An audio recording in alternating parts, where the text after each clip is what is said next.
Okay, class.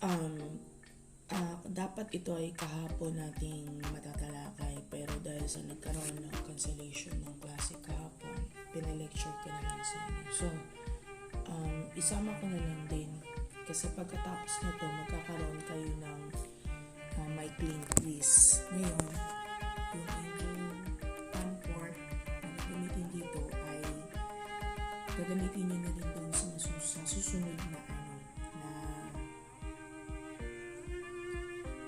test na sa susunod na lesson. Okay po. So, meron po tayong dalawang preparasyon para po sa pag-kalahati. So, sabi dyan, the prep check, mga uri ayon sa handaan. So, dalawa lang naman yan, impunto at saka extemporaneous. Mula po na sa salitang impunto, mapapansin nyo dito na ito ay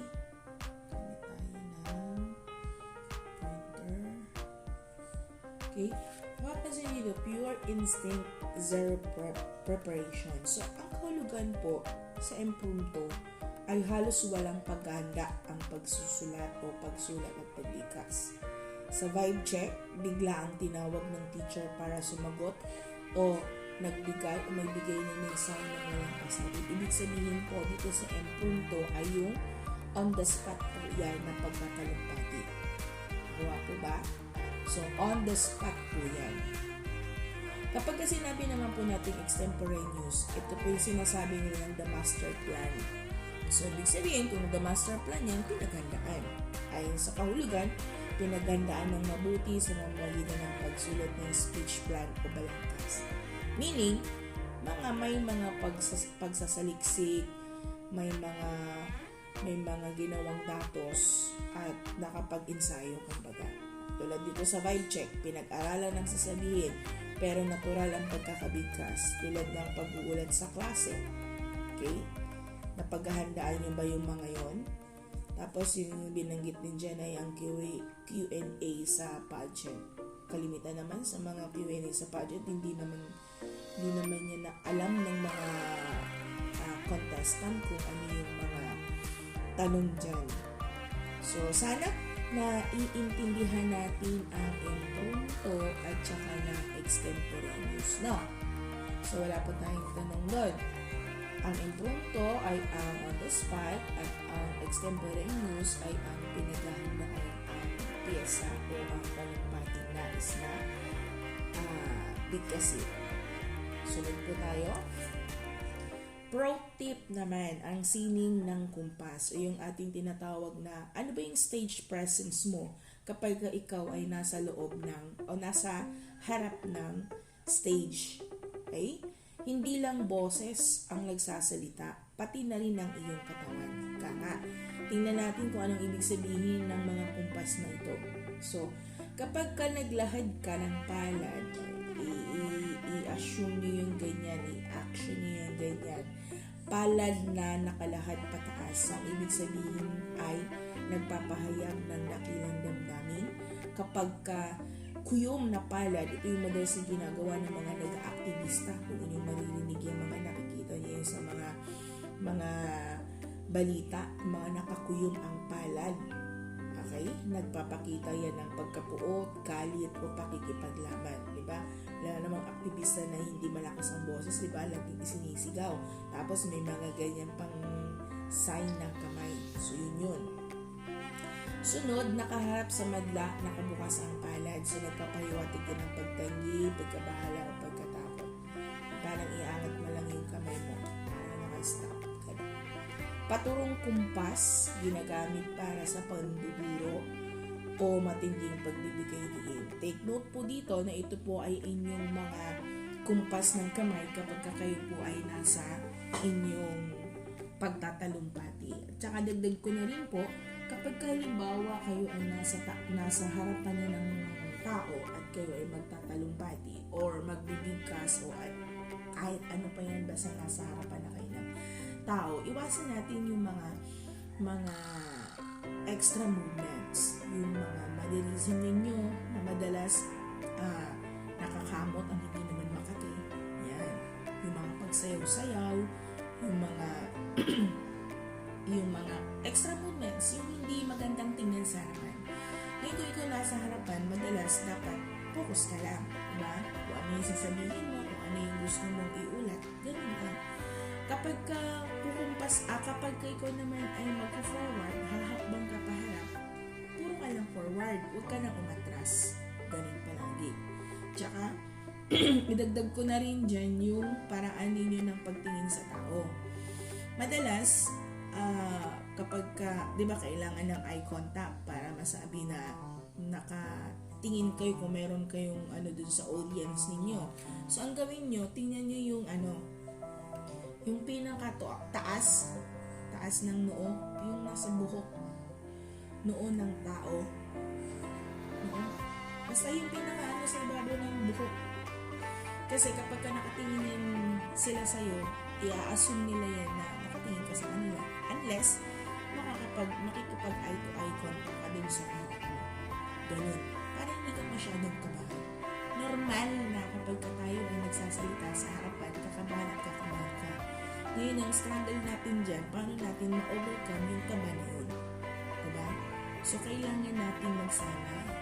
Kailangan pag nasa harapan tayo, i-overcome, paglabanan natin yung mga ganung pakiramdam. Kasi normal naman talaga. At saka, okay lang yun. Kasama yun sa ating pakikipag-sapalaran sa buhay.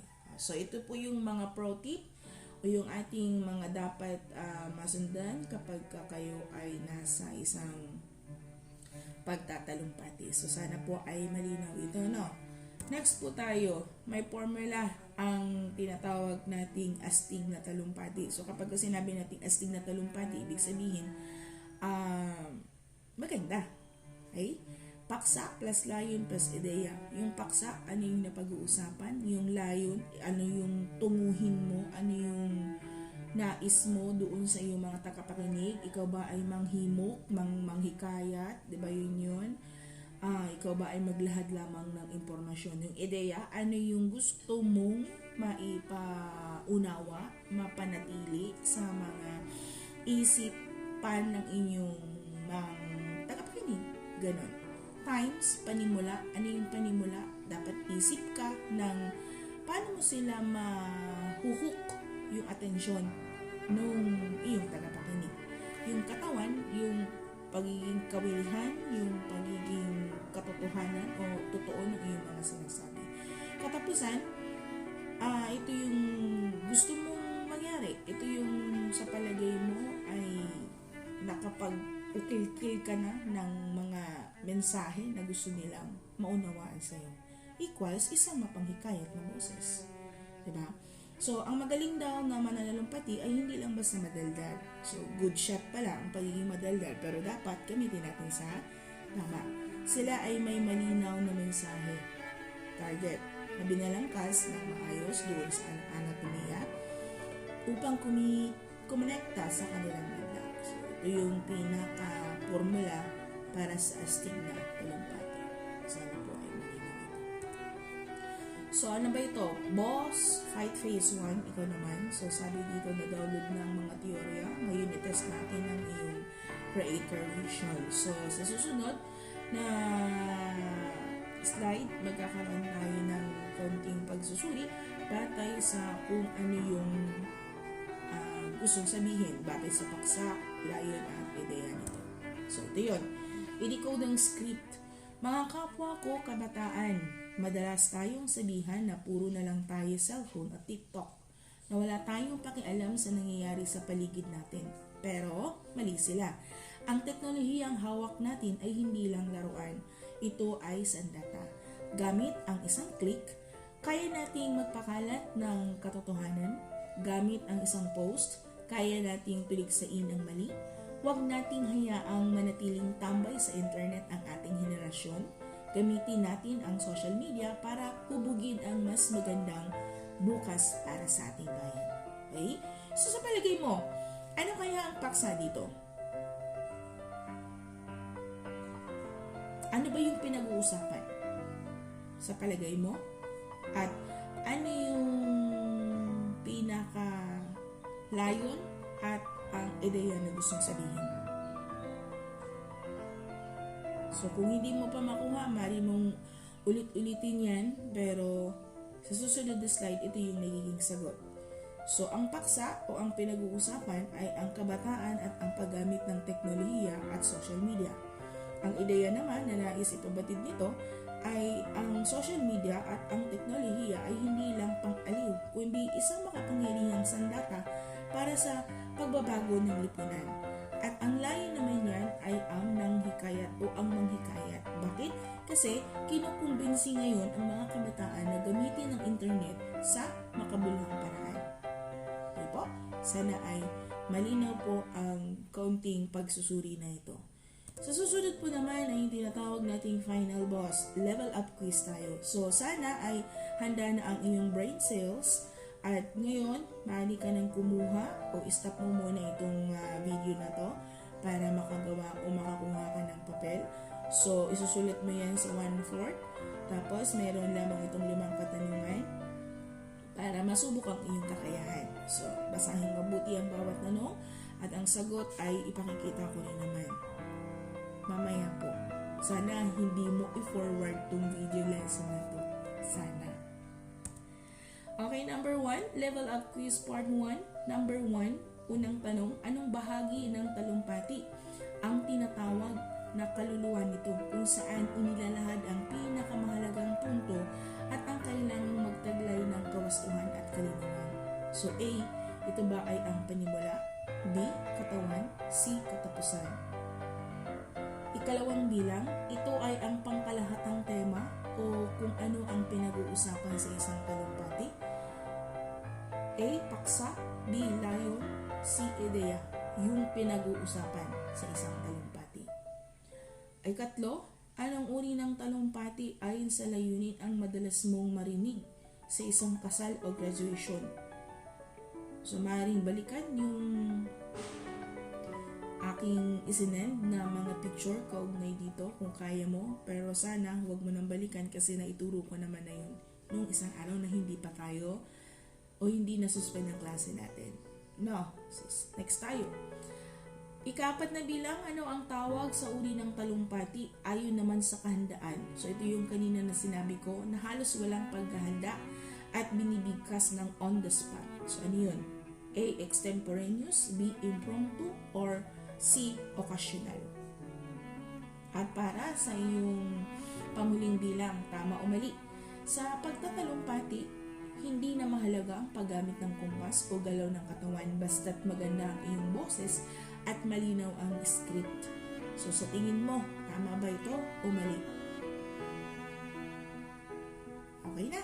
So itong susunod na slide, ito yung magiging sagot. So para sa unang bilang, ang sagot po roon ay katawan kasi ito ay ang kaluluwa at ang pinakamahalagang bahagi.